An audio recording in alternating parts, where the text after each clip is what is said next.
All right, I'm here with head coach Drew Richards, Joel Pettiford, and Quay Watson. A 97-63 win against King. You guys moved to 8-0 in Conference Carolinas play. Coach Richards, opening thoughts from today's win. No, I was pretty proud of our team. I mean, King's got a lot of talent. They got a lot of pieces. They got arguably one of the best players in the league in Pocknick, and he's still got his. He's really tough, tough person to cover. So I was proud of how we came out. I thought we came out a lot more polished offensively. I thought we shared the ball a lot more. And I thought we were looking for our teammates a lot more. I thought we were a lot more succinct. And then I think the proudest thing I was is in the second half when we really weren't making shots as much as we did in the first half. It didn't really affect our defense until really, really late in the game. I thought we still sat down, we guarded, we made them make tough shots, and so I was really, really proud of that. Yeah, game 14, and probably after so many games with one good half or streaky games, probably the most complete game you guys have played so far. Yeah, I mean, especially since we've been back from break. I mean, I don't know what happened when we went home for break. We come back and we've kind of been inept in a lot of categories that we were very succinct early.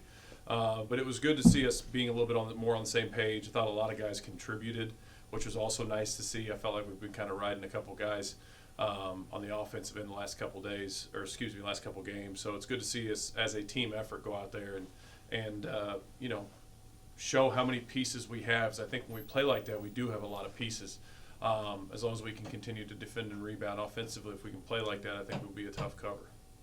Yeah, for the players, how much better does it make you guys collectively when you've got 16, 15, 14, 11, 10, 7, 7 scoring wise, really spreading the love around?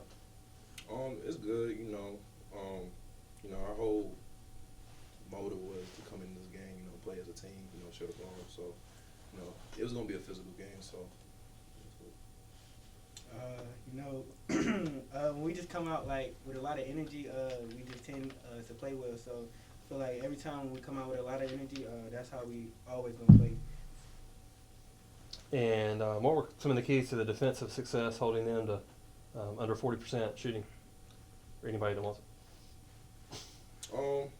Just going out there, executing on defense, limiting them to scoring on offensively. What was the question again? Defensive keys to success. Coach is a big defensive coach, so we just try our best to make him proud. Quay, a career high for you. How would you describe the impact you felt like you were able to have on this game? Felt like I had just going out there and playing my game, just doing what I do, scoring the ball, scoring, playing defense. And Coach, how would you describe Quay's impact?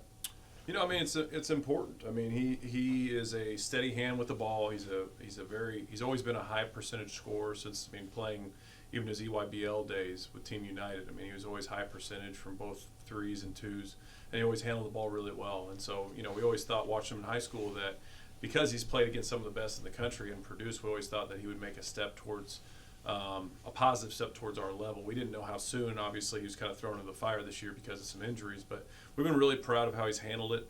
We're still challenge him defensively. He still gets lost sometimes, but he's made very big strides in that department as well. So if he can continue to be a constant contributor to our team on both ends, it just gives us another piece that makes us better. And Joel, an efficient game for you as well. How would you describe your game? My role, rebounding, just doing everything at 100%. These last two games, I was kind of, not in my, like Coach said, he was always saying, find a way to get my mojo back. So I think, this game was, it was able to, get me out there, get me going. So. Yeah. And for anybody, after the last two games were the way they were, how much momentum can you guys take from a game like this and try to keep playing like this going forward? Well, I think it's important to win ugly sometimes, and I think because if you win ugly, you can still learn from it and improve from it. So I thought the last two games we played before this one, we were winning ugly, and we still had a lot of we had a lot of things to talk about and work on. So, hopefully what we can kind of take from this is when we actually key in on the things that make us successful, sharing the ball offensively, sprinting and transition, and then always the defense and rebounding part, we can be a pretty darn good team. and we're going to need to be going into Chihuahua on Wednesday. They're a very talented team preseason. I think they're number 2. Coach Burke does a good job up there, and obviously remember what happened here last year. So it's going to take every bit of focus and effort and energy and an application of our identity to get out of Chihuahua with a win on Wednesday. There's one final question. Jonathan Curtis, handful of minutes tonight, 7 points, 8 boards. Slowly coming back in the rotation. How do you assess his play as the season's gone on with his injuries? Yeah, it's been a tough year for Kurt. I mean, early he was really important to us. First couple, 2 or 3, 4 games, he was very productive, and then hit the injury bug multiple times, and it's just kind of getting his wind back. I mean, if Kurt, and right now, we're trying to get him to key in on the defense and rebounding side. His confidence is kind of coming back. Guys, when they get injured, I mean, I've been in the same boat when I played. When you get injured, sometimes you lose a little bit of confidence, and you kind of work your way back into that over time. So right now, we're trying to get Kurt to focus on, efficiently on the floor. Can you rebound? Can you defend? Can you block shots? Can you give us a presence in there? And then eventually your offense will come along. And so I was proud to see him out there. He finished in there a couple times. He was able to be big and strong. And, I mean, it gives us a piece that we haven't had like him since Carson Mounts. I mean, that's the last time we had a guy with his size and mobility. So if he can continue to improve and grow and get that conditioning and confidence back, he can be a key contributor to us down the stretch. All right. Thanks, guys. Thanks.